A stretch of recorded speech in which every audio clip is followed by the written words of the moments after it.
So let's start. Welcome back to Smart Webnet. I hope you all are doing well. So till now we have discussed today, Unit 7. So now we are entering the Unit 8, that is Environmental Assessment, Management and Legislation. So now we are going to discuss the PYQs of this unit. So before that, let's first jump to the syllabus. So here we have syllabus, Unit 8. Here we have aims and objective of environmental impact assessment, that is EIA. Then we have EIS, Environmental Impact Statement, and Environmental Management Plan, EM2. EIA guidelines, okay, impact assessment methodology, procedure for reviewing, EIA of development project, life cycle analysis, cost benefit analysis, guidelines for environmental audit, environmental planning as a part of EIA, environmental audit, environmental management system standards, that is ISO 14000 series, EIA notification, 2006 amendments, whatever amendments have happened, eco-labeling scheme just like EcoMark and other things. Then we have risk assessment, hazard identification, hazard accounting, scenario of exposure, risk characterization, risk management. Then we have overview of environmental laws in India. So here we have almost all the laws. Okay, constitutional provision in Article 41, 48A, DPSP, and 51A, fundamental duties. This is for citizen. This is for state. Wildlife Protection Act 1972, Amendments 1991, Forest Conservation Act 1980, Indian Forest Act revised 1982, Biological Diversity Act 2002, Water Prevention and Control Pollution Act 1974, Amendment 1988, and Rules 1975, Air Prevention and Control of Pollution Act 1981, amended 1987, and Rules 1982, Environmental Protection Act 1986, and Rules 1986, Motor Vehicle Act 1980, Hazardous and Other Waste Management and Transboundary Movement Rules 2016. Then we have about regarding plastic waste management rules 2016, and just few changes happened in this, which has been asked in the exam, okay, previously. Biomedical waste management rules 2016. I think one of the most important, no, regarding considering the UGC net. Then we have solid waste management. This one is also like lots of question. E-waste management, yeah, question was there last year, I think. Construction and demolition waste management rules question were there. Manufacturing and storage import of hazard chemicals management rules 2000. The battery management and handling rules 2010 with amendments. The Public Liability Insurance Act 1991 and rules 91. Noise pollution, okay, rules, limits, whatever residential limits, all those things. CRZ, okay, from time to time, and the amendments that happen in coastal regulations, that is for 2011. Now jump to next. Next we have National Forest Policy. Okay. Now we are here policy, National Water Policy and National Environmental Policy. Then we have International Convention, Environmental Convention and Agreement. Okay, Stockholm Conference on Human Environment 1972, Montreal Protocol and Treaties and COPs, you know, every year happens. Basel Convention, Ramsar Convention on Wetland 1971, Earth Summit at Rio de Janeiro 1982, Agenda 21, Global Environmental Facility, Convention on Biodiversity, UNFCCC Kyoto Protocol 1977, Clean Development Mission, Earth Summit at Johannesburg 1992, Rio Plus 20 UN Summit on Millennium Development Goals 2000, Copenhagen Summit 2009, IPCC UNAP, and IGBP. So there's lots of things we need to know, lots of things we have to read, okay, and they ask questions from almost each topic. If not questions, then these are mentioned in the options. So chances are in coming years, you know, whatever the agreements or convention or the rules not touched, still like there's no question have been asked, probably they are going to ask. And from the topics or the convention they have asked questions in few of the rules things, they are going little bit deeper. Okay, they are going now in section. Okay, otherwise rest they are asking very easy question. Okay,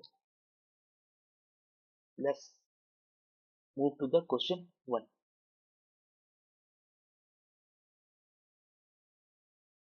The government of India has introduced a scheme of eco-labeling of consumer product as Comark.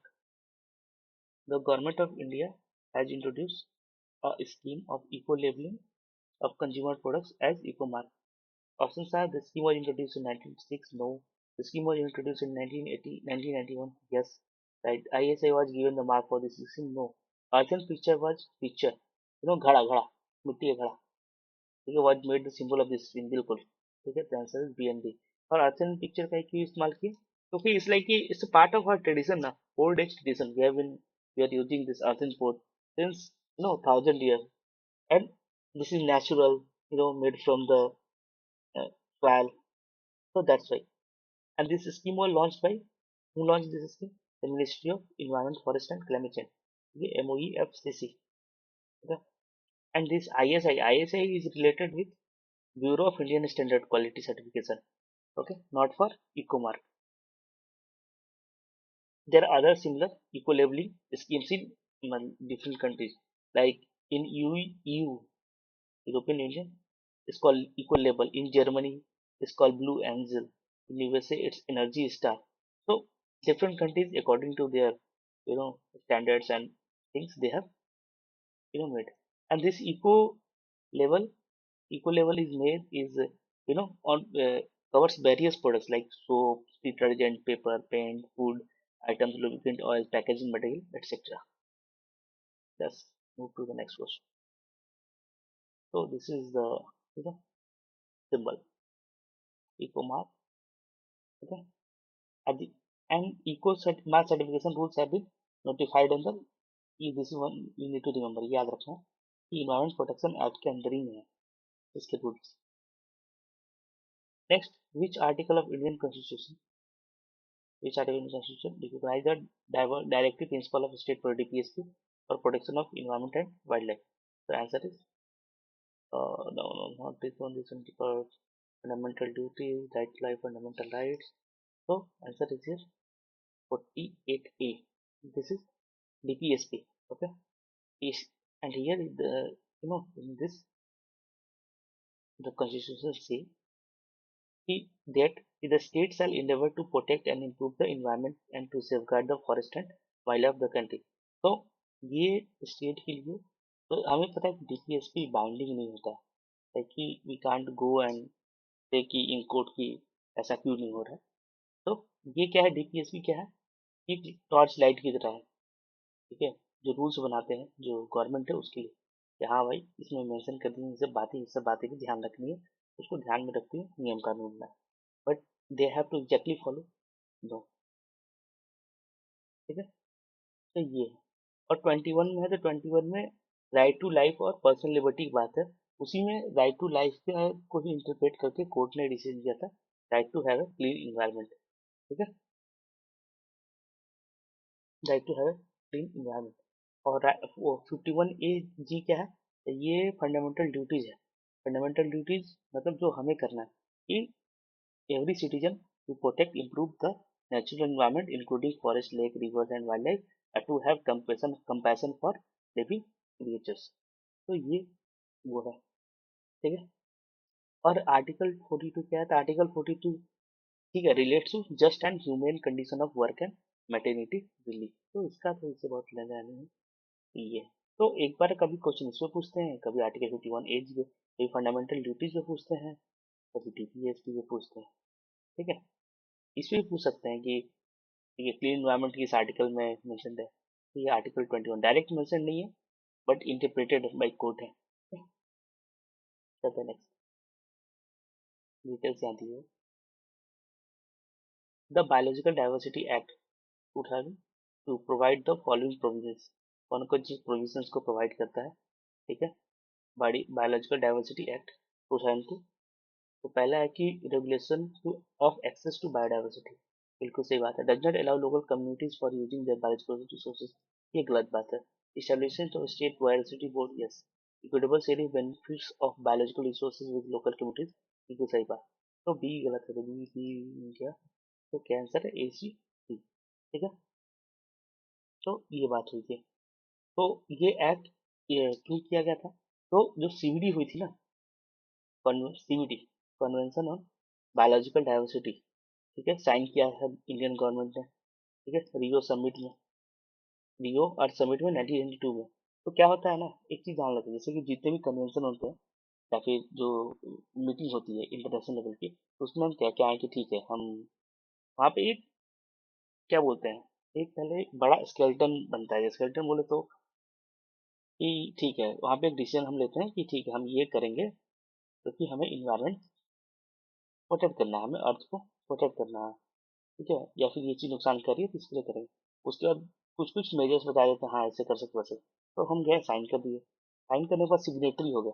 उसके बाद क्या होता है, अपने country में आके उसके related जैसे वो लाए तो वो हमारे देश पे लागू नहीं हो जाएगा, हमारे देश में तो कानून बनाना होगा, ठीक है, लॉ एक्ट, ठीक है, और उसको अपने पार्लियामेंट में पास कराना होगा, और फिर जाके तब हम क्या बोलते हैं, इस ये जो रूल है इसको हम फॉलो करते हैं, ठीक है। ऐसा नहीं कि हाँ साइन कर दिए तो ये अपने ऑटोमेटिक लागू नहीं, वो जो इंटरनेशनली साइन किया उसको अपने यहाँ लागू करने के लिए हमें एक्ट पास करना पड़ता है पार्लियामेंट में, ठीक है। तो उसी को ये जो सीबीडी हुआ था, कन्वेंशन ऑन बायोलॉजिकल डाइवर्सिटी, उसमें जो इंडिया कमिटमेंट थी कि हम ये करेंगे, उसको लागू करने के लिए एक्ट आया, और वही एक्ट है बायोलॉजिकल डाइवर्सिटी एक्ट। तो मोस्ट ऑफ द एक्ट ऐसे ही आए हैं, ठीक है। तो सीबीडी क्या करता है, तो हमारे यहाँ 3 टीयर सिस्टम बनाता है। सबसे ऊपर क्या होता है, ठीक है, नेक्स्ट पेज पर कर लेते हैं। सबसे ऊपर होता है एनबीए, ठीक है, सबसे ऊपर होता है एनबीए, नेशनल बायोडाइवर्सिटी अथॉरिटी, ये नेशनल लेवल पे होता है। उसके बाद स्टेट पे क्या होता है, तो स्टेट पे होता है एसबीबी, स्टेट बायोडाइवर्सिटी बोर्ड। और नीचे के लिए क्या होता है, तो बीएमसी, ठीक है, biodiversity management committee, local level पे। तो ये 3 टीयर लेवल का होता है, हो सकता है अगली बार ये आ जाए, तीनों भरना। चलते हैं नेक्स्ट। तो ये सब बातें, there is often a formal review and licensing procedure of environmental impact assessment, who would not carry out such procedure। मतलब कि ऑफन एक फॉर्मल रिव्यू और लाइसेंसिंग प्रोसीजर होता है इन्वायरमेंटल इम्पैक्ट असेसमेंट में। तो इसमें पूछ रहा है कि कौन इसमें से नहीं करेगा। तो पहला है कि the proponent of development project. हाँ, तो बिल्कुल सही बात है कि ये नहीं करेगा, ठीक है। तो प्रोपोनेंट जो होता है, ठीक है, प्रोजेक्ट का, वो इस चीज को नहीं करेगा कि फॉर्मल रिव्यू या लाइसेंसिंग प्रोसीजर यही का नहीं करेगा। क्यों? क्योंकि कॉन्फ्लिक्ट ऑफ इंटरेस्ट हो जाएगा ना, ठीक है। प्रोपोनेंट ही खुद करने लगेगा कि हम डेवलपर ही जो प्रोजेक्ट का है वही ये करने लगे, ठीक है, अपना फॉर्मल रिव्यू और लाइसेंसिंग करने लगे, तो वो तो भाई सब चीज में करेगा, हाँ सब बढ़िया मिल जाना चाहिए, तो ये नहीं करेगा, ठीक है। Local government authority ultimately responsible for licensing development project, ठीक है। तो ऐसा नहीं है, बट हाँ ठीक है, ये लाइसेंसिंग प्रोसीजर को देखते हैं लोकल गवर्नमेंट अथॉरिटी, ठीक है, ऐसा नहीं। फिर और दूसरे गवर्नमेंट एजेंसी है, हाँ वो भी कर सकते हैं। इंडिपेंडेंट बॉडी है, ठीक है, वो भी कर सकते हैं, लेकिन खुद ब खुद नहीं करेंगे। चलते हैं नेक्स्ट। उसके आगे, as per national framework convention on climate change, which of the following has role in the assessment and review of the effective implementation of convention। तो यूएनएफसीसी के हिसाब से, ठीक है, किसका इसमें से रोल है in assessment and review of effective implementation of convention. Effective implementation किसका है, ठीक है, तो इसमें है हमारा,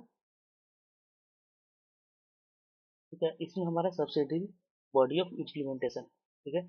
ये क्या है, ये कॉन्फ्रेंस ऑफ पार्टीज का अंडर, मतलब ओवरऑल तो सीओपी ही करता है, लेकिन उसके अंडर में ये है एसबीआई जो हमारा है, ठीक है, वो एसबीआई है हमारा subsidiary body of for implementation.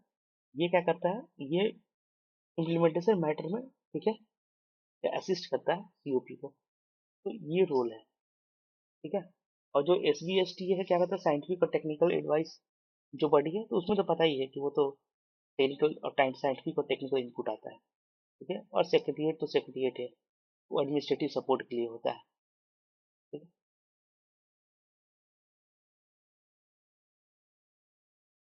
ठीक है। यही है बात, ये responsible assistance of conference of party in assessment and review of effective implementation UNFCCC. अब क्या next question, a financial mechanism through which Developing countries would be rewarded for emission reduction achieved by taking action to reduce forest and forest degradation. Refer to ये financial mechanism है. इसका answer क्या है? Clean development mechanism नहीं, global forest carbon mechanism नहीं. इसका answer है reduced emission from deforestation and forest degradation. ठीक है, REDD प्लस हम सुने ना, उसी का ये फुल फॉर्म है, REDD प्लस. ठीक है, रेड प्लस, इसको रेड प्लस पढ़ते हैं. तो reduced emission for from deforestation and forest degradation, तो ये एक फ्रेमवर्क है. ठीक है, UNFCC के अंदर. ठीक है, ये UNFCC के अंदर ही है, एक फ्रेमवर्क है. ठीक है, वो एक्टिविटीज को गाइड करता है फॉरेस्ट सिस्टम में, ताकि क्या होता है, उससे इमिशन, ठीक है, रिड्यूस हो सके, डिफॉरेस्टेशन कम हो सके, और फॉरेस्ट डिग्रेडेशन कम हो सके, और सस्टेनेबली फॉरेस्ट मैनेज हो. ठीक है, और कंजर्व हो. ठीक है, तो ये क्या करता है, ये फाइनेंशियल इंसेंटिव देता है. फाइनेंशियल इंसेंटिव किसको देता है? ठीक है, तो फाइनेंशियल इंसेंटिव देता है, किसको देता है?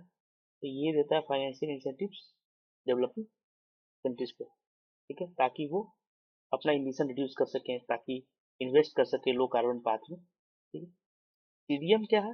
Clean development mechanism. तो ये एक फ्लेक्सिबल मैकेनिज्म है, ये क्योटो प्रोटोकॉल में है, जो कि डेवलप कंट्रीज को अलाउ करता है to emission reduction projects in developing countries में लगाने के लिए. ठीक है, उसके बाद है ग्लोबल फॉरेस्ट कार्बन मैकेनिज्म.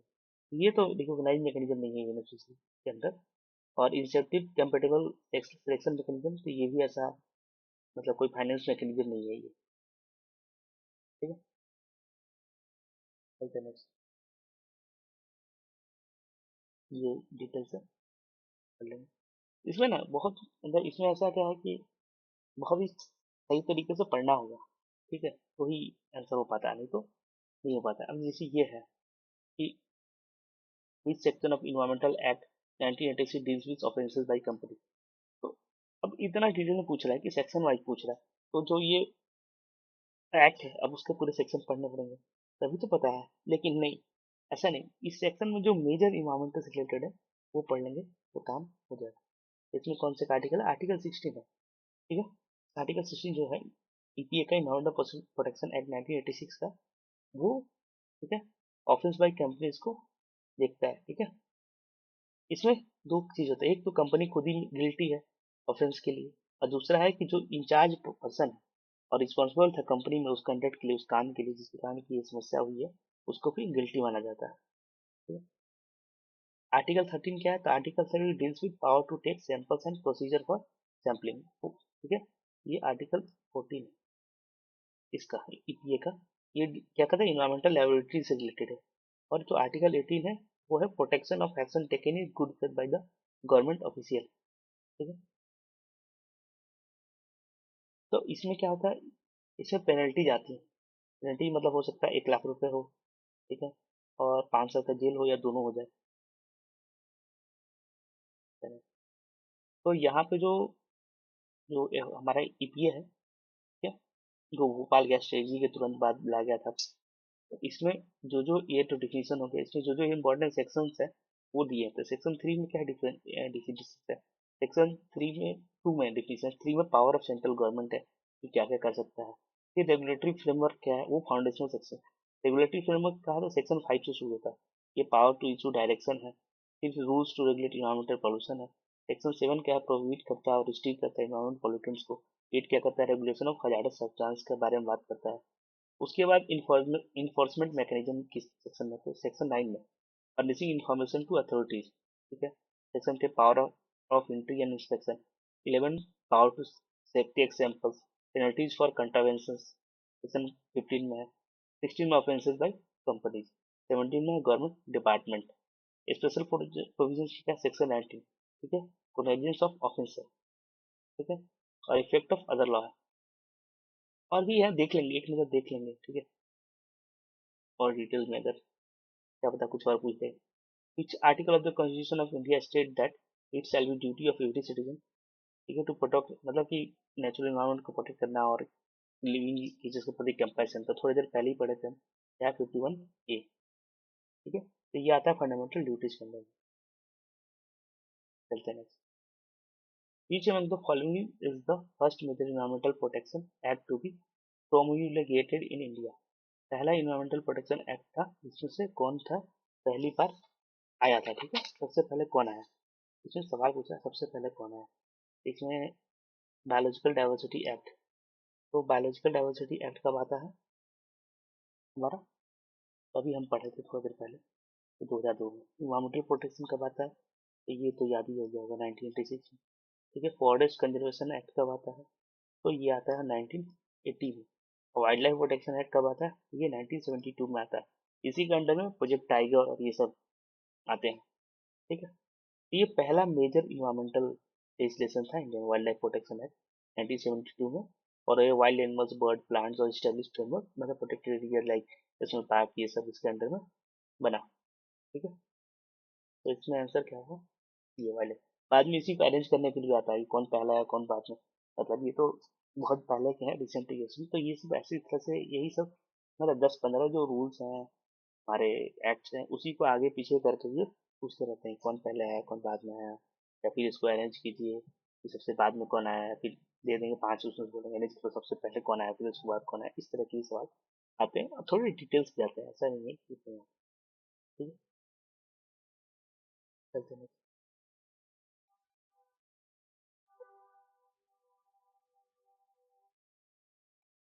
तो ये नेक्स्ट क्या है, विच of the following section of Indian Penal Code refers to making atmosphere noxious to health as a punishable offense। इसका आंसर क्या है, सेक्शन 278।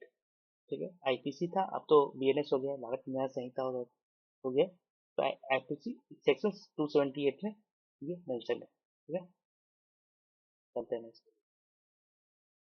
तो यहाँ पे जो हमारा जो बीएनएस में इन्वायरमेंट रिलेटेड क्राइम्स और पेनल्टीज हैं, तो कौन कौन से सेक्शन है वो मोस्टली दे दिया है। तो और भी होंगे, कुछ छूट गए होंगे एक दो चार, तो वो जब हम लॉन्ग वीडियो फॉर्मेट बनेंगे तो जब टॉपिक को अच्छे से पढ़ेंगे तो कर लेंगे। अभी के लिए तो इतना आई थिंक एनफ है, इससे ज़्यादा नहीं पूछेंगे। ठीक है, तो 125 है, 285 है negligence conduct of respect to poisonous substance है, सेक्शन 285 है negligent conduct with respect to fire and combustible material है। ठीक है, उसी तरह 277 है fouling of water in public spring और रिजर्वायर है, तो उसको गंदा कर रहे हैं आप। ठीक है, 278 making atmosphere noxious to health है। सेक्शन 437 है मिस्टी बाई कॉजिंग इनंडेशन और ऑब्स्ट्रक्शन टू पब्लिक ड्रेनेज है। ठीक है, देख रहे हो ये नाली जो जाम करते हैं ना, इसके खिलाफ भी कानून है। 434 मिस्टी बाई फायर और एक्सप्लोजिव सब्सटेंस है। ठीक है?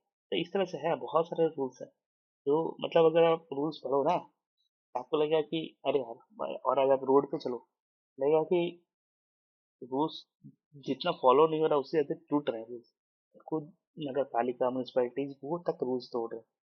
ठीक है, ये बहुत ही अलग सा फील होगा। और जरूरी है कि लोग जाने भी कि रूल्स क्या है। ठीक है, और आवाज थोड़ा उठाएं ताकि चीजें और अच्छी हो सके। अच्छी होने के लिए आपको जानना पड़ेगा, अवेयरनेस के बिना तो अच्छी नहीं हो सकती। विच of the following is not included during environmental impact assessment, इसमें से कौन इंक्लूडेड नहीं है जब इन्वायरमेंटल इम्पैक्ट असेसमेंट हम करते हैं।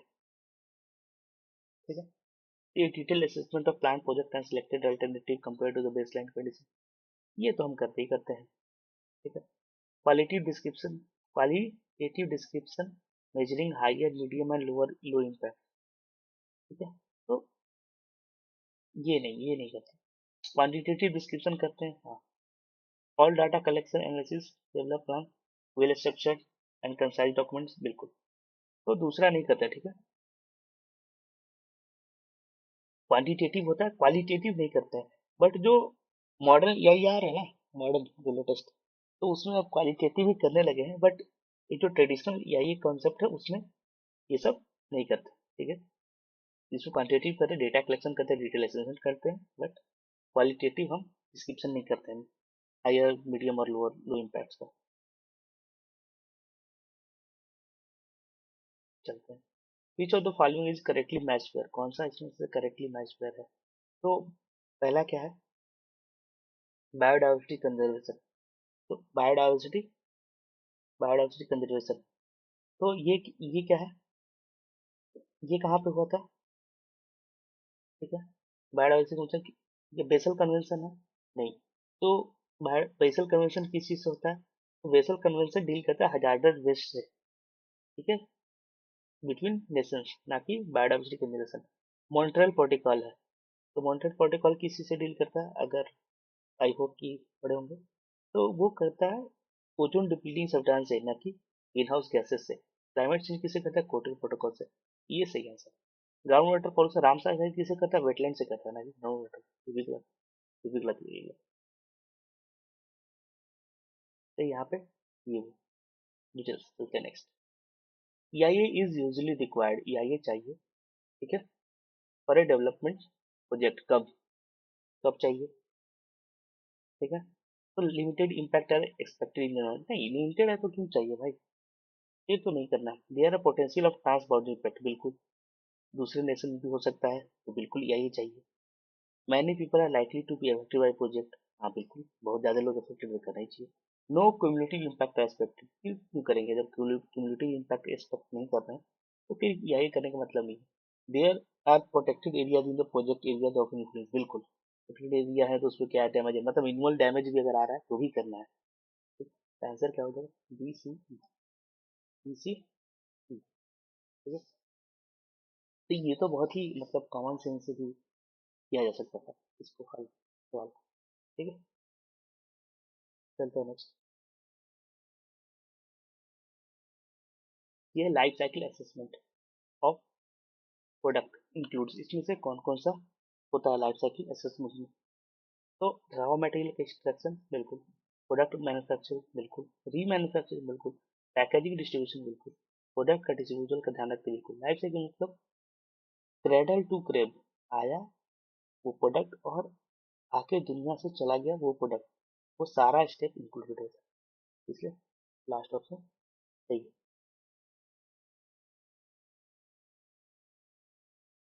ठीक है। पूरा रॉ मटेरियल एक्सट्रैक्शन से लेके प्रोडक्शन से पैकेजिंग से यूज, डिस्पोजल, रीयूज, रिसाइकलिंग, पूरा, ठीक है, वेस्ट ट्रीटमेंट, ये सब कुछ इंक्लूड रहता है। फिर यहाँ पे करना है कि कौन कब हुआ, ठीक है, ये ईयर बहुत इंपॉर्टेंट है, यहाँ पे जितने एक्ट हैं, रूल्स हैं, उनके ईयर बिल्कुल याद रखें।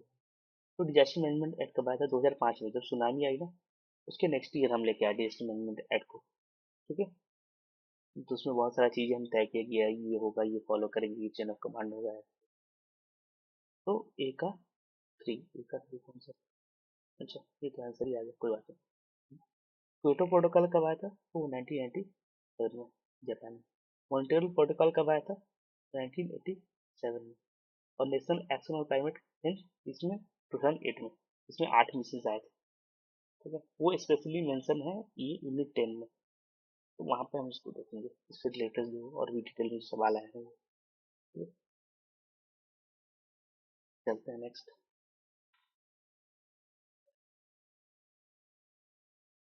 तो ये जो है कुछ कुछ टीटी या प्रोटोकॉल, उसकी ईयर और सिग्निफिकेंस क्या है यहाँ पे दिया हुआ है, तो एक बार देख लेंगे, ठीक है, एक बार एटलीस्ट मिनिमम रीड कर लेंगे, ठीक है, बहुत ही हल्के में नहीं लेंगे, क्योंकि कई बार ये सब सवाल बहुत ईजी है, और ये सवाल में दिक्कत है कि कॉन्सेप्ट नहीं लगा सकते ईयर में, अब आता है तो आता है, नहीं पता है तो नहीं पता है, और नहीं पता है तो गलत होने के चांसेस ज्यादा होते हैं, ठीक है।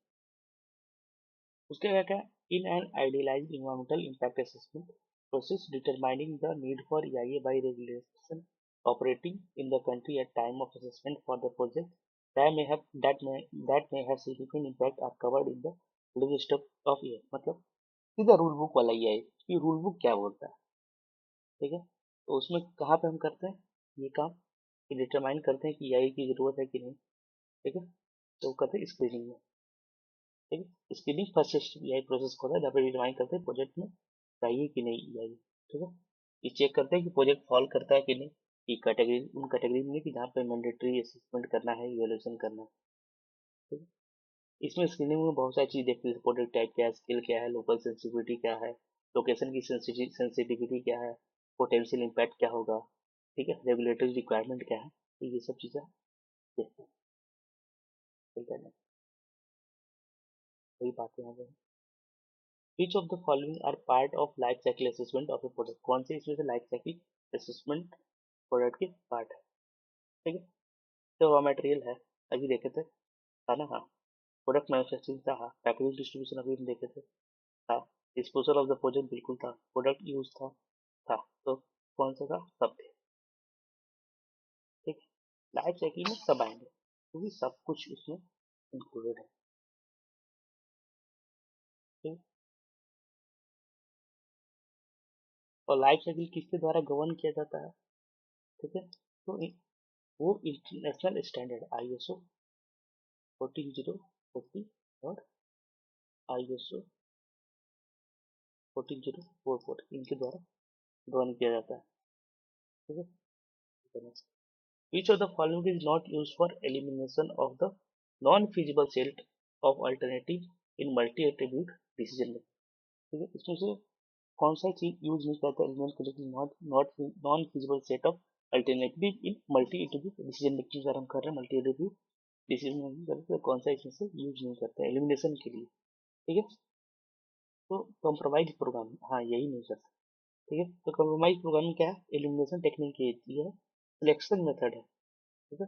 ये सिर्फ आइडेंटिफाई, ये क्या फोकस करता है? Identify solutions that are closest to an ideal solution of minimising the distance from this ideal. ठीक है।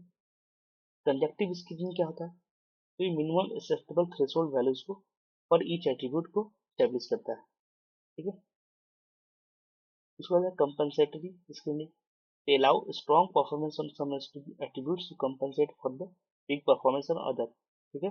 यूजिंग वेटेड सम और एवरेज, मतलब जैसे एक में अच्छा परफॉर्म नहीं कर रहा है एक एट्रीब्यूट में, लेकिन दूसरे में बहुत ज्यादा कर रहा है, तो दोनों को उसके ठीक है, इधर का इधर से बैलेंस कर लेंगे। ठीक है।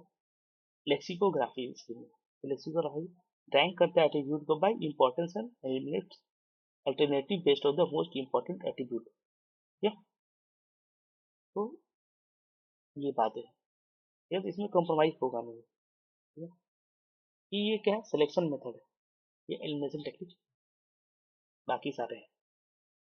तो ये दिया हुआ। ठीक।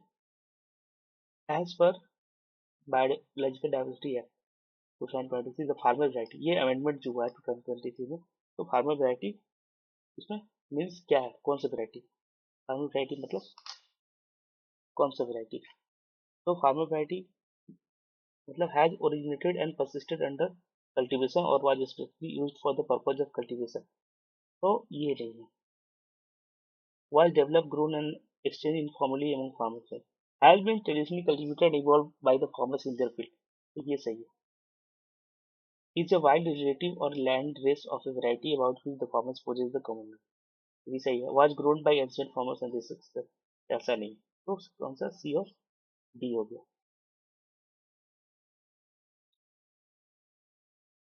तो ये C और D आंसर है। ठीक है। तो ये अमेंडमेंट में इसको इस तरह से डिफाइन किया गया था। Which of the following summit convention is known to be the first to aim at 20% cut in the emission of carbon dioxide by 2005 AD, but the developed countries backed out from the agreement and on the pretext at non-availability of reliable data of emission of GH। तो ये कहा था, ये Toronto summit हुआ था। ठीक है। इसमें कहा कि भाई कट ऑफ करना है, तो ये जो डेवलप्ड नेशन उन्होंने करना है, हम नहीं करेंगे, ये सब फालतू की बातें हैं, ऐसा कुछ नहीं हो रहा है, क्लाइमेट चेंज ये सब फलना ढकना चलना, ड्यू नहीं पड़ा, तब साइंटिफिक एविडेंस था। क्या? बट वही है, उसमें डेवलप कंट्रीज का था, हम जो बोलेंगे वही, क्योंकि सारे फंड हो रहे थे, इंस्टीट्यूशन सब कुछ उन्हीं से, ये साइंटिस्ट भी जो ये सब रिसर्च कर रहे थे वो भी उन्हीं के द्वारा फंडित था। तो होता ना कि मेरे ही घर की बात हम नहीं मानेंगे, नहीं मानेंगे, तो सेम चीज था। ठीक, इसको टोरंटो टारगेट के रूप में भी जाना जाता है। ठीक है।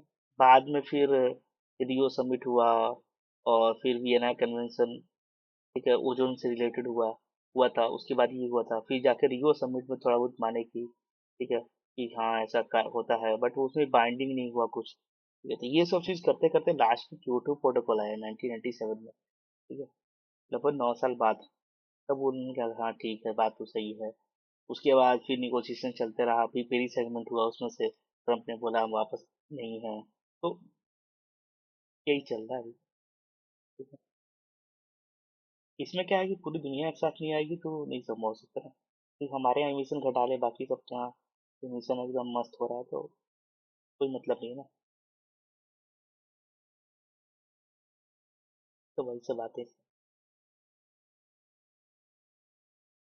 Which of the following article of Constitution India refers to protection and improvement of environment or safeguarding of forest of and wildlife? ये कौन सा आर्टिकल था? ठीक है, पढ़े थे ना। तो 48A ये फिर से आया, डीपीएसपी का ये। Next, which of the following are projects और product based tools in environmental management? इसमें से कौन से प्रोजेक्ट या प्रोडक्ट बेस्ड टूल्स हैं इन्वायरमेंटल मैनेजमेंट के लिए? ठीक है, तो सबसे पहले क्या है, क्लीनर प्रोडक्शन। तो ये नहीं, डिजाइन फॉर इन्वायरमेंट ये होगा, लाइफ साइकिल असेसमेंट ये भी होगा, रिस्क असेसमेंट तो ये भी होगा, टेक्नोलॉजी असेसमेंट नहीं। ठीक है, ये प्रोजेक्ट बेस्ड है। ठीक है, project based economic management tools क्या करते हैं, उनका क्या एम होता है, तो इंटीग्रेट करते हैं environmental concentration into development and improvement of individual project products या प्रोजेक्ट्स। ठीक है, कि ये ना ये क्या कहता है, ये अप्रोच मतलब प्रोमिनेंस ऑफ बिजनेसेस है, जो कि एंड ऑफ पाइपलाइन पॉल्यूशन, मतलब कि सब कुछ कर लिए और जो पॉल्यूशन होगा उसको कंट्रोल करेंगे, उसके जगह वो प्रिवेंटिव जो स्ट्रेटेजी लाए। ठीक है, तो वो है प्रोजेक्ट बेस्ड टूल्स, प्रोजेक्ट या प्रोडक्ट बेस्ड, कि पहले ही से कम करें ना, ऐसा प्रोजेक्ट ले, ऐसा मटेरियल ले, ऐसा सब कुछ ले, डिजाइन करें, इन्वायरमेंट को देखते हुए लाइफ साइकिल असेसमेंट करें, ठीक है, रिस्क असेसमेंट करें। ठीक है,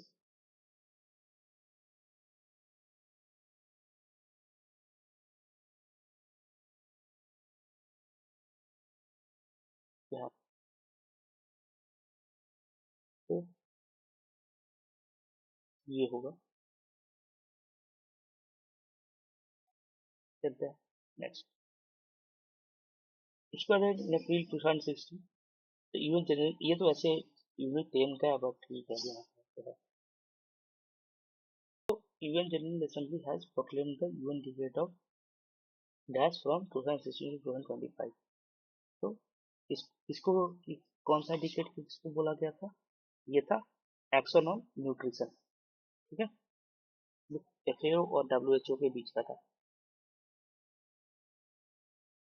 का है। ठीक है, बट ठीक है यहाँ पे है तो कोई बात नहीं, एक दो क्वेश्चन। नेक्स्ट है लियोपोल्ड। ठीक है, interaction matrix used in EIA. ठीक है, तो ये तो भाई अपने लूना लियोपोल्ड थे और उनके कलीग जो थे उन्होंने ये मेथड को निकाला था। ठीक है, अर्लीस्ट है, मोस्ट वाइडली यूज मेथोलॉजी है ईआईए का। ठीक है, और ये दो चीज को काउंट करता है, एक है मैग्नीट्यूड, दूसरा क्या है, इम्पोर्टेंस। मैग्नीट्यूड और इम्पोर्टेंस को ये कंसिडर करता है। मैग्नीट्यूड मतलब स्केल और एक्सटेंट ऑफ इम्पैक्ट, कि कितना चेंज होगा कोई प्रोजेक्ट, ये प्रोजेक्ट के कारण। दूसरा है इम्पोर्टेंस, कि ये इसका क्या इम्पोर्टेंस है। ठीक है, how significant that change is. ठीक है, चलते हैं नेक्स्ट। तो आंसर क्या था ये, और यहाँ पे डिटेल्स थोड़े मेंशन। उसके बाद क्या, arrange the following scoping method use in EIA in the order of advancement. ठीक है, कि सबसे पहले कौन, फिर क्या, फिर। तो सबसे पहले इसमें आएगा एनालॉग मैट्रिक्स है लिस्ट। ठीक है, अर्लीस्ट और सिंपलेस्ट मेथड है। ठीक है, कि providing a list of environmental factors to be consider. उसके बाद आया मैट्रिसेस। ठीक है, मैट्रिसेस मतलब मोर एडवांस चेकलिस्ट है, जैसे लियोपोल्ड मैट्रिक्स हो गया, रिलेशनशिप बिटवीन प्रोजेक्ट एक्टिविटीज और इन्वायरमेंटल कंपोनेंट्स के बीच में। उसके बाद आया नेटवर्क्स। ठीक है, नेटवर्क्स में क्या था कि फर्दर इवोल्यूशन किया गया, कॉज इफेक्ट रिलेशनशिप और पाथवेज दिखाया गया। ठीक है, उसके बाद है ओवरलेस। ओवरलेस में क्या आ गया कि स्पेशियल स्पेशियल एनालिसिस करने लगे यूजिंग मैप ओवरलेस। ठीक है, अभी जीआईएस यूज होता है, पहले ट्रांसपेरेंट सीट यूज होता है, कि जियोग्राफिकल रिलेशनशिप क्या है बिटवीन इंस्पेक्ट्स। और उसके बाद आता है एनालॉग। ठीक है, ये मोस्ट एडवांस अप्रोच है, इसमें डेटा को सिमिलर, जैसे सेम तरह का प्रोजेक्ट है तो वहाँ पे क्या क्या इम्पैक्ट होता है उसके आधार पे इसमें इंक्लूड करते हैं। ठीक है, कि पहले के एक्सपीरियंस और मॉनिटरिंग डेटा में रिलाई करते हैं, कि पहले भी ऐसा हम कुछ लगाए थे प्रोजेक्ट या फिर किए थे, तो उसमें क्या क्या समस्या थी, क्या नहीं थी, समस्याओं जो आई थी उसको कैसे हम नया प्रोजेक्ट में दूर कर सकते हैं, तो वो है। इसका आंसर क्या जाएगा, CBEDA।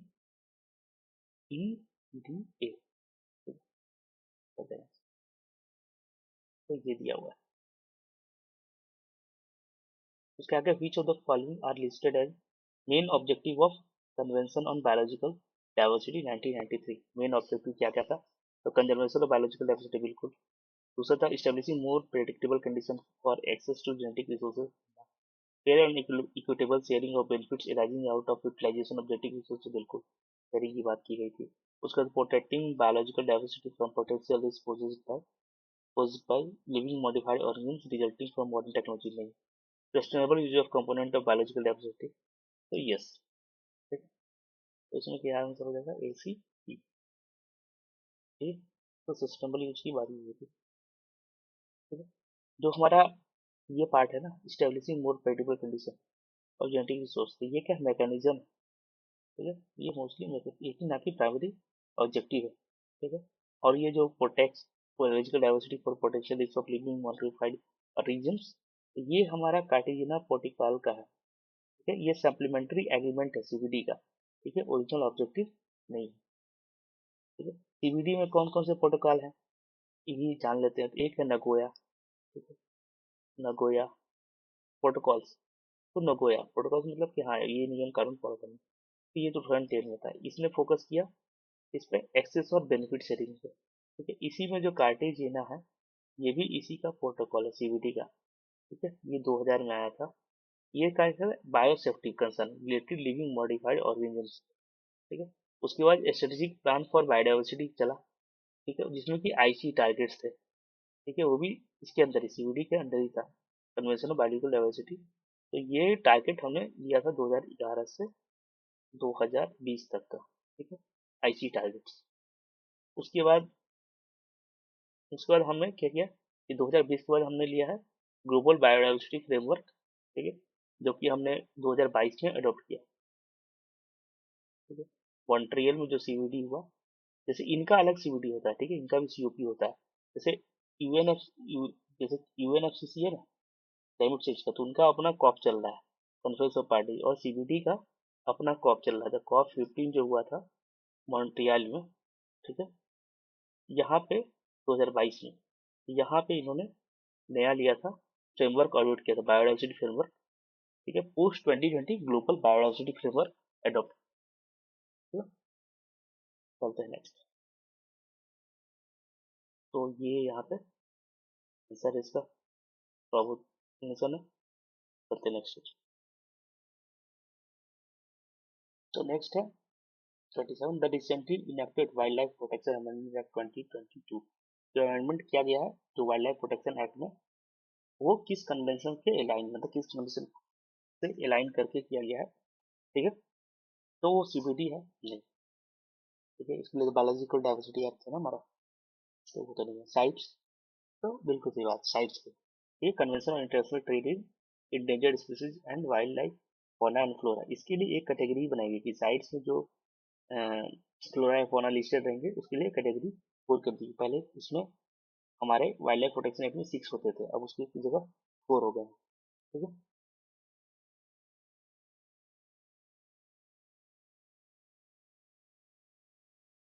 तो हमारा ये होगा। CMS क्या है, convention on conservation of migratory species and wild animals, तो ये नहीं। ठीक है, ये माइग्रेटरी स्पीसीज पे फोकस करता है। और ट्रैफिक क्या है, तो ट्रैफिक तो ठीक है, कन्वेंशन नहीं है, wild life trade monitoring network है। ठीक है, तो साइट्स का एग्रीमेंट है, साइट्स। ठीक है, साइंस मतलब जब साइट्स पहले आया 1973 में। ठीक है, सॉरी 1973 में। उसके बाद ये इन्फोर्स हुआ 1975 में। ठीक है, और इंडिया इसका पार्टी बना 1976 में। तो ये सब भी आता है कि कब पार्टी बना, कब क्या हुआ, इस तरह के सवाल आते हैं। ठीक है,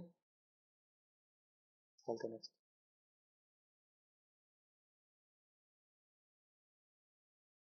तो ये है इसके बारे में थोड़ा बहुत डिटेल्स पढ़ लें।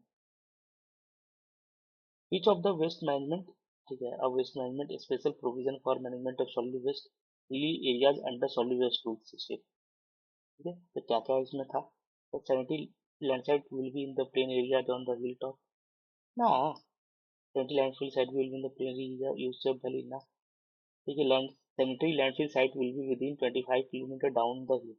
तो ये सही बात है, ठीक है सर। बियॉन्ड 25 नहीं, ये गलत बात है, ठीक है। कैसे? तो जो हमारा रूल है, ठीक है, एवं वो जो गैजेट होता है जो गवर्नमेंट ऑफ इंडिया की निकलती है उसमें से, इसमें जो 20 नंबर सेक्शन 20 है, तो वहाँ पे दिया है criteria necessity for solid waste management के लिए। इसमें और भी चीजें हैं जो कि अगर आप हो सके तो देख लेंगे, अदरवाइज अगर जब हम पढ़ेंगे तो उसमें हम उसको देख लेंगे। इसमें क्या, construction of landfill on hill cell be avoided, मतलब कंस्ट्रक्शन नहीं होना चाहिए लैंडफिल का। A transfer station at a suitable indoor location shall be set up in collect residual waste from the processing facility and interest. The suitable land shall be identified in the plain area down the hill within 25 kilometre from और setting up centre, मतलब जो hill area उसे 25 kilometre के vicinity में, मतलब 25 kilometre के range में, ठीक है, एक प्लेन एरिया में हमें लगाना है, ठीक है। तो वहां से answer, residual waste from transfer station shall be dispose at the sanitary landfill. तो ट्रांसफर स्टेशन पे वेस्ट हम कलेक्ट के लिए गई, फिर वहां से यहाँ पे लाना होगा, ठीक है। चलते next. Which of the following is not part of national biological diversity act 2002? इनमें से कौन सा पार्ट नहीं है? तो बायोडाइवर्सिटी मैनेजमेंट कमेटी बीएमसी होता है, बिल्कुल हम अभी पढ़े थे। नेशनल बायोडाइवर्सिटी अथॉरिटी होता है, बिल्कुल सबसे एपेक्स बॉडी है। पीपल्स बायोडाइवर्सिटी रजिस्टर होता है, हाँ ये भी होता है, ये भी इसका पार्ट है, ठीक है। But traditional knowledge register library है, नहीं, ये इसका पार्ट नहीं है, ठीक है। तो कौन सा नहीं है? तो ये चौथा नहीं, ठीक है। ये ये इस्टेब्लिश सीबीडी के अंदर में नहीं हुआ है, ठीक है। ये एक इनिशिएटिव है एक्चुअली में, इसके द्वारा सीएसआईआर के द्वारा, ठीक है, और मिनिस्ट्री ऑफ आयुष के द्वारा, ठीक है।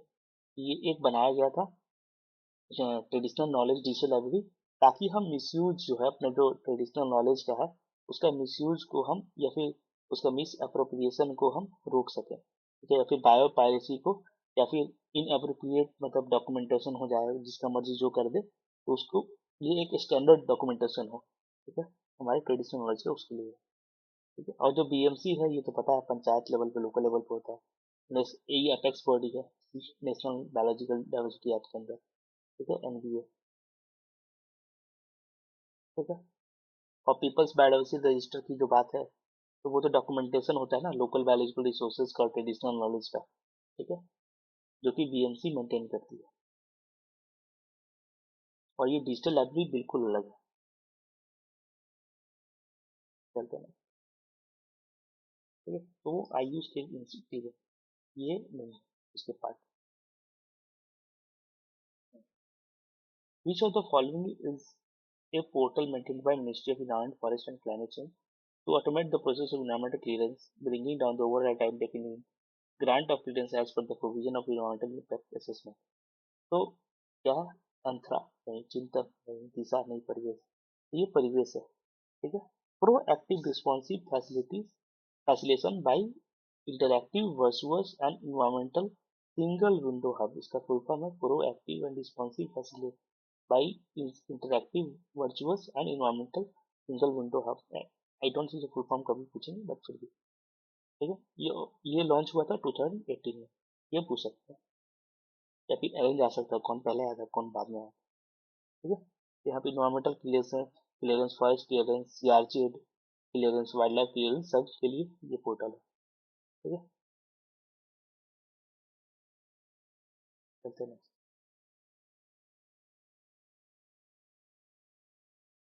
अब ये है जो हमारा आईएसओ स्टैंडर्ड्स है, उसको मैच पर करना है, ठीक है। तो हमारा क्या, 14010, तो पहले लिस्ट था, उसमें क्या था, ये इन्वायरमेंटल ऑडिटिंग का है, ठीक है। ए फोर, अच्छा, दो जगह है। 14020 क्या है, ठीक है, आईएसओ, ये इन्वायरमेंटल लेवलिंग का, तो ये ऑप्शन सही हो गया फर्स्ट। उसके बाद 14030 क्या है, इन्वायरमेंटल परफॉर्मेंस इवोल्यूशन का। 14040 का है, लाइफ साइकिल असेसमेंट का है, ठीक है, ये तो देख ही थे हम, ठीक है। तो ये हमारा है, तो ये इसका एक लिस्ट देख लेंगे, ठीक है, आईएसओ स्टैंडर्ड का, और उसको याद कर लेंगे, ठीक है। तो यहाँ पे दिया हुआ कि 14,000 किसका है, 14,020 किसका है, वो 14,030 किसका है, ठीक है, डिस्क्रिप्शन और की स्टैंडर्ड उसके अंदर में क्या क्या है। ये भी 31 गाइडलाइन है, 33 क्वांटिटी इन्फॉर्मेशन है, ठीक है, 14 60 क्या ग्रीन हाउस गैसेस पे है, तो उनके स्टैंडर्ड्स दिए हैं, की स्टैंडर्ड्स, ठीक है, ये सब एक जगह दी आती है। इसको अच्छे से पढ़ लेंगे एकदम। चलते हैं next। ठीक है, ये पूरा दिया हुआ है सब कुछ, वेस्ट वाटर का, लैंड डिग्रेडेशन, डिजर्टिफिकेशन का। मोस्टली हमारे सिलेबस में 14,000 सीरीज है, तो वो देख लेंगे। जैसे ये 14,000 सीरीज है, ये 14,000 monitoring valuation of environmental impact है, ठीक है, जिससे 14,055 है।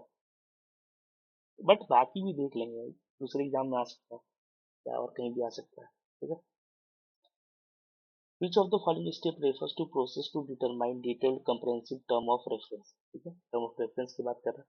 Addressing all relevant environmental concern for the preparation of environmental impact assessment report in respect to of project and activity for which environmental clearance is sought। तो क्या पूछ रहा है कि which of the following step refers to, ठीक है, process to determine detailed and comprehensive term of reference, ठीक है, कौन सा स्टेप को रेफर करते हैं, ठीक है, यहाँ पे कि हम एड्रेस करते हैं सारे रिलेवेंट इन्वायरमेंटल कंसर्न को for preparation of EI report in respect उस प्रोजेक्ट के हिसाब से, एंड एक्टिविटी फॉर विच, जिसके लिए इन्वायरमेंट क्लियरेंस चाह रहे हैं। तो उसके लिए आंसर क्या होगा, अप्रेजल नहीं, पब्लिक कंसल्टेशन नहीं, ठीक है, ये तो यहाँ तक बात ही नहीं पहुंची। इसके नहीं, ये तो डिसाइड करते थे, ये तो डिसाइड हो गया था, ठीक है, स्कोपिंग, ठीक है, स्कोपिंग जो यही प्रोसेस में स्टेप है, जो टर्म ऑफ रेफरेंस को डिटरमाइन करता है, ठीक है, ईआईआर स्टडी के लिए, ठीक है।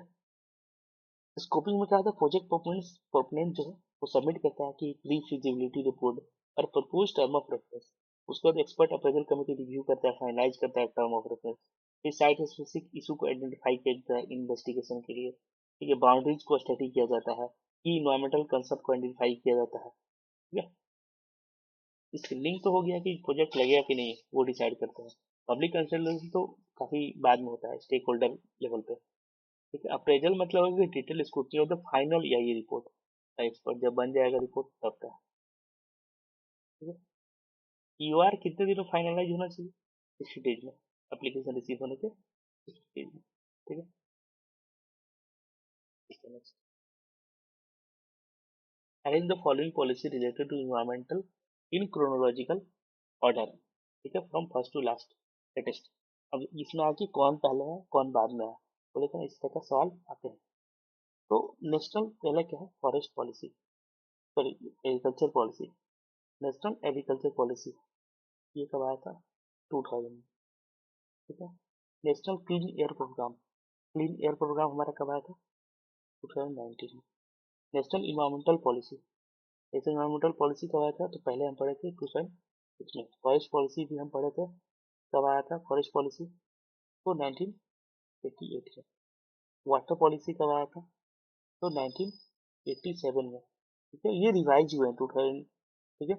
और ये फॉरेस्ट पॉलिसी असल में 1952 में आया था, ठीक है, फिर 98 में रिवाइज हुआ है, ये भी 87 में आया, फिर रिवाइज हुआ 2002 में, फिर 2012 में, ठीक है। तो इसके हिसाब से अगर देखें तो पहले 52 वाला हो जाएगा, नेशनल फॉरेस्ट पॉलिसी हो जाएगा, उसके बाद क्या हो जाएगा, उसके बाद नेशनल वाटर पॉलिसी हो जाएगा, डी ई हो जाएगा, ठीक है, ये हो गया डी ई ए सी बी, ठीक है। क्योंकि 52 में आया था, ये रिवाइज हुआ था 98 में, ठीक है। चलता है नेक्स्ट, ठीक है, तो आप वो डिटेल्स देख लेते हैं, देख लेते हैं। तो नेशनल फॉरेस्ट पॉलिसी है, इसमें बात की गई थी कि 33% हमारा, जब 1988 में हमारा जो अमेंड हो गया है, कि हमारा क्या होना चाहिए कि 33% हम रखेंगे फॉरेस्ट कवर, और उसमें 60% क्या था, इसी फील्ड में 60% रहेगा और प्लेन में 20%, ठीक है। उसके बाद फॉरेस्ट डिपेंडेंट जो कम्युनिटीज हैं उन पर हम थोड़ा इम्फेसिस देंगे, फिर ज्वाइंट फॉरेस्ट मैनेजमेंट को हम करेंगे, ठीक है। और जब वाटर पॉलिसी की बात करें तो जो बेसिक था 1987 में, तो बेसिक फ्रेमवर्क क्या है रिसोर्स मैनेजमेंट के लिए। फिर 2002 में गवर्नमेंट ने कहा कि नहीं, रिवर बेसिन मैनेजमेंट और वाटर क्वालिटी की बात की गई। और जब 2012 में थर्ड वर्जन आया इसका वाटर पॉलिसी का, तो उसमें क्लाइमेट चेंज से रिलेटेड एडेप्टेशन की बात की गई और वाटर को माना गया कि ये इकोनॉमिक गुड है। एग्रीकल्चर पॉलिसी में तो वही कि सस्टेनेबल एग्रीकल्चर करेंगे, फार्मिंग इनकम बढ़ाएंगे, वाटर कंजर्वेशन करेंगे, सॉइल का हेल्थ को इम्प्रूव करेंगे, यही सब बातें होंगी कॉमन सी। और उसके बाद क्या है, इन्वायरमेंटल पॉलिसी, एनवायरमेंटल पॉलिसी में ये है कि सस्टेनेबल डेवलपमेंट करेंगे, पॉल्यूटर पेज प्रिंसिपल लाए, ये सब हुआ। और उसके बाद क्या हुआ, क्लीन एयर प्रोग्राम की हवा साफ रखेंगे, बस बेसिक सी बात है, ठीक है। उसके बाद match list one list two. अब कन्वेंशन में इकोनॉमिक इशूज है, तो बेसल कन्वेंशन अभी थोड़ी देर पहले ही हम पढ़े थे, इसलिए था trans boundary movement of hazardous waste disposal, ठीक है। तो बेसल कन्वेंशन, ठीक है, कब आया था, तो 1989 में आया था। तो ये किसके, controlling trans boundary movement of hazardous waste and disposal, ठीक है। ये मतलब ये इसलिए लाया गया था क्योंकि डेवलप कंट्रीज क्या करते थे कि लेस डेवलप कंट्रीज में अपना कचरा सारा डंप कर देते थे, तो अभी नहीं, अभी है भाई कि उस कंट्री से परमिशन लीजिए, ये करती ही, ये सब मानते थोड़ी है, ठीक है। तो ये था। उसके बाद क्या, बॉन कन्वेंशन। तो बॉन कन्वेंशन हमारा कब आया था, तो 1979 में आया था।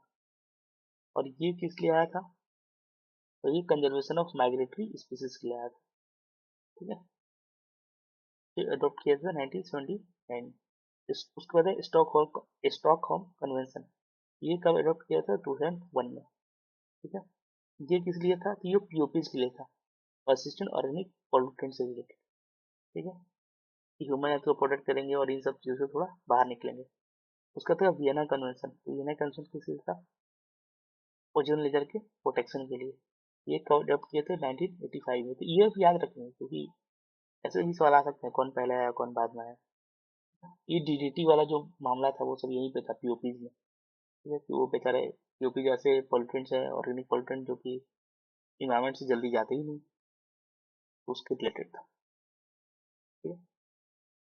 तो ये क्या है कि ये जितने बनते हैं ना कन्वेंशन, इसको हमको अपने यहाँ लागू करने के लिए हर कंट्री को अपने यहाँ जो सिग्नेटरी का साइन करता है इस पे, उसको अपने डोमेस्टिक लेजिस्लेशन लाना पड़ता है, मतलब कानून लाना पड़ता है, पास करना पड़ता है, ठीक है, ताकि कन्वेंशन के गोल को हम मीट कर सकें। तो इसी से रिलेटेड जो था, hazardous and other waste management and transparency movement rules 2016 आया बेसल कन्वेंशन के ऑब्लिगेशन में। बेसल जो कन्वेंशन था, हम सिग्नेटरी थे, उसको फॉलो करने के लिए हम लेके आए, ठीक है, ये रूल्स 2016। करते हैं next. Which of the following countries hosted the UNFCCC, ठीक है, United Nation climate change conference referred as COP, building framework of the UNFCCC for the maximum time. कौन कहाँ से शुरू हुआ, तो सबसे पहले जर्मनी 4 बार, ठीक है। डेनमार्क एक, साउथ अफ्रीका में हुआ था कोपेनहेगन में एक, ठीक है। 19, हाँ साउथ अफ्रीका में कोपेनहेगन नहीं, साउथ अफ्रीका क्या, डरबन, डेनमार्क में Copenhagen, sorry sorry, south Africa में हुआ था एक बार, डरबन में। और स्वीडन में आज तक हुआ ही नहीं, ठीक है, स्वीडन में आज तक कोई नहीं। जर्मनी में कहाँ कहाँ हो गया, तो बर्लिन में हो गया, दो दो बार बॉन में हो गया, ठीक है। अभी मतलब दो क्या 3 बार बॉन में हो गया, तीसरी बार वाला तो मतलब होने वाला था फिजी आइलैंड में, बट क्या हुआ कि लॉजिस्टिकल कंस्ट्रेंट की इतना सारा सामान, ये सब व्यवस्था फलना ढिकना चिलना करना पड़ेगा, ठीक है, कहा कि कोई बात नहीं, बॉन में ही कर लेते हैं, ठीक है। चलते हैं नेक्स्ट।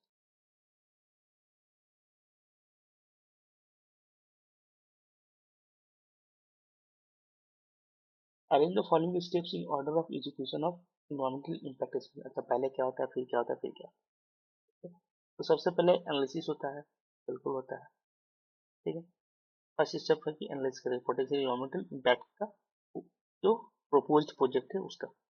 उसके बाद हम मिटिगेशन की बात करेंगे, कि आइडेंटिफाई जो पोटेंशियल इम्पैक्ट है, आइडेंटिफाई कर लिए कि हाँ ये है, तो फिर मेजर्स लेंगे, ठीक है, डेवलप करेंगे कि अवॉइड कर सके, रिड्यूस कर सके, ऑफसेट कर सके इस इम्पैक्ट को, ठीक है। उसके बाद EIA का रिपोर्टिंग हुआ, कि जो फाइंडिंग है एनालिसिस से और प्रपोज मिटिगेशन मेजर्स है, वो कंपाइल करेंगे एक रिपोर्ट में, ठीक है।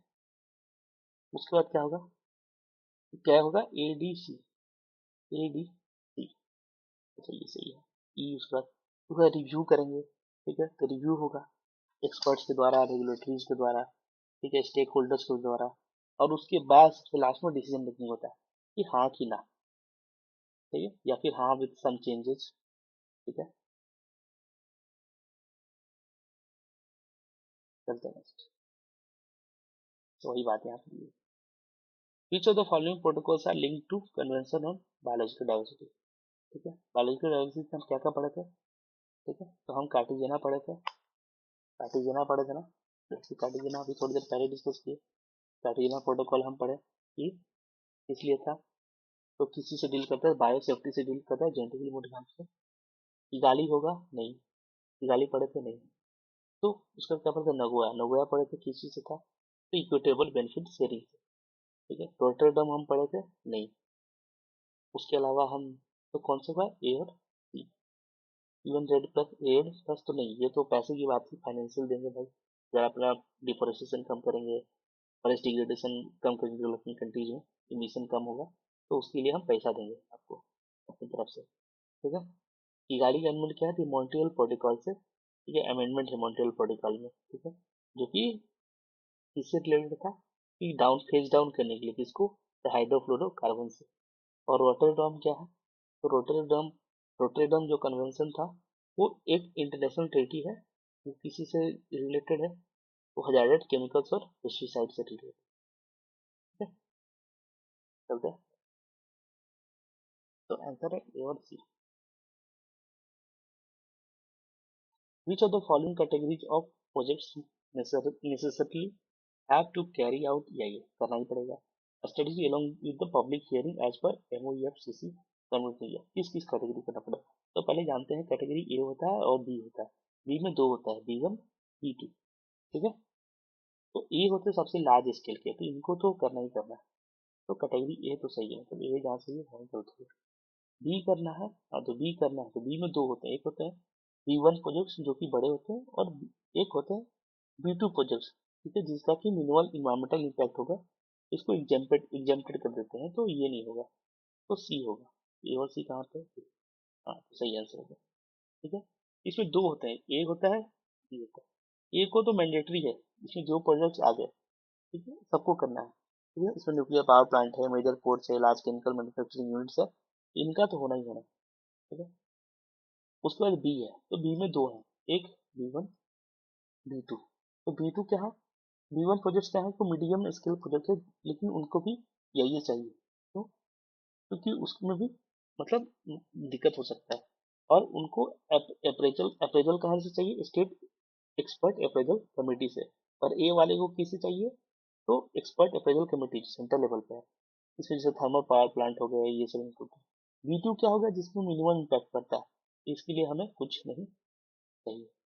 ठीक है, इनको बस फॉर्म 1 सबमिशन करना है। ठीक है, अप्रेजल के लिए। चलते हैं नेक्स्ट।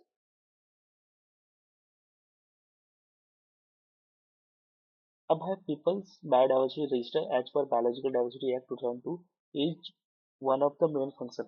ये मेन फंक्शन किसका था हम पढ़े थे? तो BMC का पढ़े थे। ठीक है, मेन फंक्शन क्या? बायोडाइवर्सिटी मैनेजमेंट कमेटी का है। ठीक है, वो लोकल लेवल पर होते हैं, पंचायत या म्यूनसिपलिटी, उनका काम क्या है? पीपल्स बायोडाइवर्सिटी रजिस्टर, ठीक है, बनाना। उसमें डॉक्यूमेंट करते हैं लोकल बायोलॉजिकल रिसोर्स को, एसोसिएटेड ट्रेडिशनल नॉलेज को। ठीक है, SBB क्या कहते हैं? स्टेट बायोडाइवर्सिटी बोर्ड जो है, उसका काम क्या है? तो उसका काम ये नहीं है, इनको स्टेट लेवल पे एडवाइज करने के लिए, स्टेट गवर्नमेंट को एडवाइज करने के लिए, बायोडाइवर्सिटी कंजर्वेशन सस्टेनेबल यूज ये सब रिलेटेड चीजों के लिए। ठीक है, वो टेक्निकल सपोर्ट करते हैं BMCs को, पर डायरेक्टली नहीं जाते रजिस्टर बनाते। ठीक है, और NBA तो पता ही है कि नेशनल लेवल की बॉडी होगी, एपेक्स बॉडी। ठीक है, सेंट्रल गवर्नमेंट या जिसको अगर दूसरे को चाहिए तो भी उसको भी वो चला देती है। ठीक है, ठीक है, उसके बाद क्या है कि village and urban local bodies, तो यही BMCs बनाती हैं मिलके, बट ये डायरेक्टली क्रिएट नहीं करती हैं PBRs। ठीक है, चलते नेक्स्ट। तो ये बातें हैं। Each of the following portal by MOEFCC government of India to automate the process of environmental clearance. इसमें से कौन सा है? तो ये पहले ही पढ़ चुके हैं, कौन सा था? परिवेश। ठीक है, proactive and responsive facilitation by interactive virtuous and environmental single window hub. ठीक है, उसमें इनविस क्या है? ठीक है, इनविस भी है ना। इनविस क्या है? ये इन्वायरमेंटल इंफॉर्मेशन सिस्टम है, तो ये रिपोजिटरी का काम करता है। ठीक है, ये कोई रिकॉग्नाइज पोर्टल नहीं है। या ICP ई ग्रीन वॉच क्या है? ये भाई ये बस डिजाइन है, मॉनिटरिंग रिवोल्यूशन के लिए, फॉरेस्ट्री जो प्रोग्राम्स है उसके लिए। कि फंड का सही से उपयोग हो रहा है, सही से चीजें हो रही हैं, ठीक है, ये क्लियरेंस नहीं देता। Each of the following is the most recent contribution of India having the global impact. तो ये क्या है? Coalition for disaster religion infrastructure नहीं, international big clients that alliance, हाँ तो ये है सबसे लेटेस्ट। जिस साल सवाल आया था उसी हिसाब से वो सबसे लेटेस्ट था, क्योंकि इंडिया में लॉन्च हुआ था ये जुलाई पूछा है 23, तो ये हिसाब से मान के यूनिट 10 का था, करंट अफेयर से क्वेश्चन, ठीक है। जो CDRI था, coalition for disaster religion infrastructure, तो ये इंडिया में 2019 में लॉन्च किया था, यूएन क्लाइमेट एक्शन समिट में, ठीक है। और जो ISA था इंडिया में लॉन्च किया था 2015 में, तो सबको पता है, ठीक है, इस कॉन्फ्रेंस में। और मिशन लाइफ तो हमें पता है, 2022 में, तो सबसे लेटेस्ट उस समय एग्जाम के हिसाब से। तो ये इस तरह के सवाल आते हैं कि सबसे लेटेस्ट अभी जो कुछ कुछ चीजें हुई हैं, एक वीडियो बनाऊंगा तो उसके हिसाब से उसमें याद रखना है कि अभी सबसे लेटेस्ट चीज है। Next, which of the following state that which of the following states that EIA as a national instrument shall be undertaken for proposed activities that are likely to have significant impact on the environment and are subject to a decision for of a competent national authority? ये कहाँ, ये बातें कहाँ की गई थी? ऐसी बातें, ऐसी बातें, ठीक है, प्रिंसिपल 17 ऑफ रियो डिक्लेरेशन 1992 में बात की गई, ठीक है, कि भाई इन्वायरमेंटल इम्पैक्ट असेसमेंट होना चाहिए, ठीक है। उसके बाद क्या है, article 14 of convention of biological diversity, ठीक है। तो ये आर्टिकल इम्पैक्ट असेसमेंट को, ठीक है, मेंशन करता है, लेकिन ये फोकस करता है identifying the process and activity that have significant adverse effect on biological diversity, ठीक है। ये ब्रॉड स्टेटमेंट EI के बारे में हम बात करते हैं। आर्टिकल 10 ऑफ, ठीक है, किसका है, EPA इन्वायरमेंटल प्रोटेक्शन एक्ट, ठीक है। तो ये तो EI की कुछ खास बात ही नहीं करता है, ठीक है, ये लैबोरेटरीज की बात करता है आर्टिकल 10। अब 18 क्या बोलता है, यूनाइटेड स्टेट्स का, तो वो यूनाइटेड स्टेट्स का अपना लेजिस्लेशन है, ठीक है। तो वो भी उसमें मतलब इन्वायरमेंटल असेसमेंट की बात की गई है, मतलब ये जो एक्ट था उसमें, बट ऐसा कुछ मेंशन नहीं है इस खासकर प्रिंसिपल 18 में। तो चलते हैं next. The formalise systematic and comprehensive process of evaluating the environment impact of a policy program plan and its alternatives as well as using the findings in publicly accountable decision making refers to, तो क्या बोलते हैं, strategic environment assessment बोलते हैं, ठीक है, strategic environment assessment, ठीक है। ये मतलब हाइयर या मोर स्ट्रेटेजिक लेवल पे करता है, जो कि EI क्या है, प्रोजेक्ट वाइज है कि हमको ये प्रोजेक्ट लगाना है, तो हम इसका ये प्रोजेक्ट लगाना है। ये SEA क्या है, कि हम उस पूरे क्या कर रहे हैं, इन्वायरमेंटल को कंसीडर कर रहे हैं, ठीक है।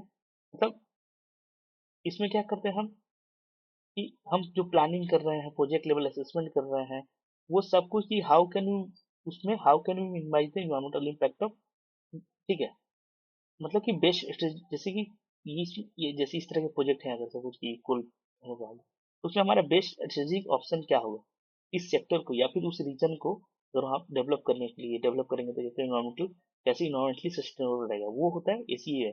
वो प्रोजेक्ट वाइज नहीं चलता है, वो पूरा एक कैटेगरी वाइज चलता है या फिर एक रीजन वाइज चलता है, ठीक है। जैसे एक थर्मल पावर प्लांट एक पूरा सेक्टर है, तो उसमें बेस्ट बेस्ट प्रैक्टिसेस क्या हो सकते हैं, वो SEA का काम है, ठीक है। वो एक थर्मल पावर प्लांट का सिर्फ करना है, तो वहां पर होता है यही, चलते हैं नेक्स्ट। तो अभी हम ये पटके हुए SEA की तरफ स्लोली स्लोली बढ़ रहे हैं। According to hazardous waste management rule 2016, substance shall be classified hazardous, ठीक है। According to hazardous waste management rule कौन से सब्सटेंस हजार्डस है? पहली बार एग्जिबिट इनफ्लेमेबिलिटी एंड कोजिविटी, बिल्कुल ऐसा करेंगे तो हजार्डस हो गई, डैमेज कर सकते हैं टिश्यू को, लिविंग टिश्यू को डैमेज कर सकते हैं, मटेरियल्स को, ठीक है। उसके बाद क्या, has acute inhalation LD50 less than, तो ये नहीं है, तो बहुत ज्यादा है ना, इससे कम पे ही हो जाना चाहिए। Cons potentially explosive mixture with water, बिल्कुल अगर जाके रिएक्ट करके अगर बनता है तो बिल्कुल। उसके बाद क्या है, has acute toxicity with 50% mortality with in 4 hours for zebra fish, ठीक है। तो ये नहीं है, ये तो इकोटॉक्सिसिटी में कंसीडर करते हैं हजार्ड वेस्ट क्लासिफिकेशन के लिए, लेकिन ऐसा कोई स्पेशल पैरामीटर मेंशन इस रूल्स में नहीं है। उसका क्या है, हैज एक्यूट एक्सिबिट रिएक्टिविटी, तो ये बिल्कुल सही है, कंसेप्ट हो गया AC,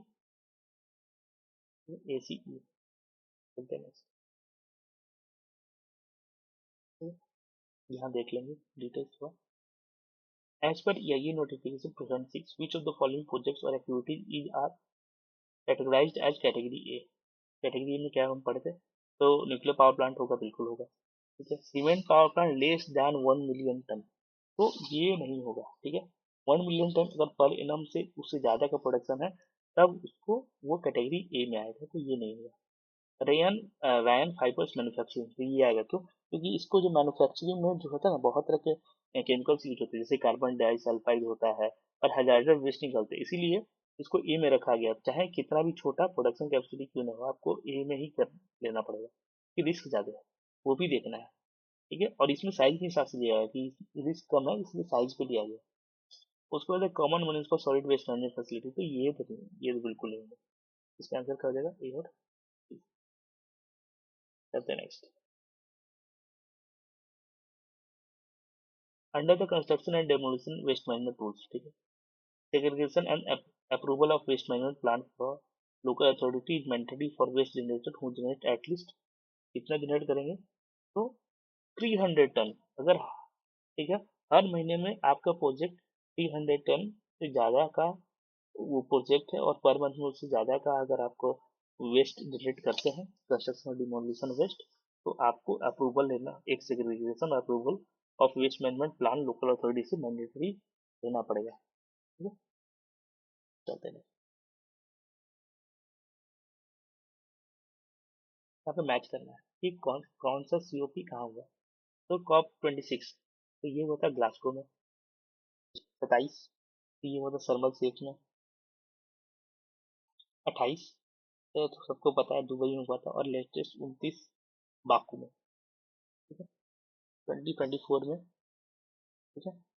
कहाँ पे? तो बाकू। इसका आंसर कौन सा सही होगा? तो A4B3, तो ये। ठीक है। Next. Which of the following is correct criterion for site selection of sanitary landfills according to solid waste management rules? तो इसमें कौन सा सही है? ये अभी सबसे लेटेस्ट लास्ट जो एग्जाम हुआ उसमें था। तो at least 100 metre away from river, ये सही बात है। At least 100 metre away from the highway नहीं, ये 200 मीटर है। ठीक है। एटलीस्ट 100 मीटर फ्रॉम स्कूल नहीं, ये कितना है? ये भी 200 मीटर है, यहाँ 200 मीटर। एटलीस्ट 100 मीटर फ्रॉम नहीं, ये कितना है? ये 20 किलोमीटर है मेजर एयरपोर्ट से, और 10 किलोमीटर माइनर एयरपोर्ट। आप कहेंगे इसमें किलोमीटर क्यों रखा गया? तो पास में रखेंगे, पक्षी उड़ रहा है, ठीक है, ये जहाज उड़ा, ठीक है, ये बेचारे का इंजन है, ठीक है, इसमें आया और इसमें हवा तेजी से, इसमें जहाज आया और पूरा डैमेज होकर गिर गया, मर गया। तो ये दुर्घटना ना हो इसलिए उसको उतना दूर रखा है। क्यों? क्योंकि हमें पता है कि लैंडफिल रहेगा तो वहाँ पे कई तरह के पक्षी, कौवे, ये सब उड़ेंगे भी। ठीक है। तो उससे पेन बचाने के लिए रखा जाता है दूर। चलते हैं। तो इनको अब करना है arrange the following environmental act in chronological order, कि पहले कौन आया। तो इन्वायरमेंटल प्रोटेक्शन एक्ट 1972 पढ़ ही चुके हैं, फिर से पढ़ रहे हैं, आपको याद हो गया होगा। एयर एक्ट कब आया था? 1970 81 में। वाटर एक्ट, ठीक है, 1974। Protection act, wild life protection act कब आया था? ठीक है। तो इन्वायरमेंट प्रोटेक्शन एक्ट 86 में था। वाइल्ड लाइफ प्रोटेक्शन एक्ट 1972 में। सॉरी सर, मैं उल्टा पढ़ लिया, वाइल्ड लाइफ पढ़ लिया। पब्लिक लाइबिलिटी इंश्योरेंस एक्ट कब आया था? 1991।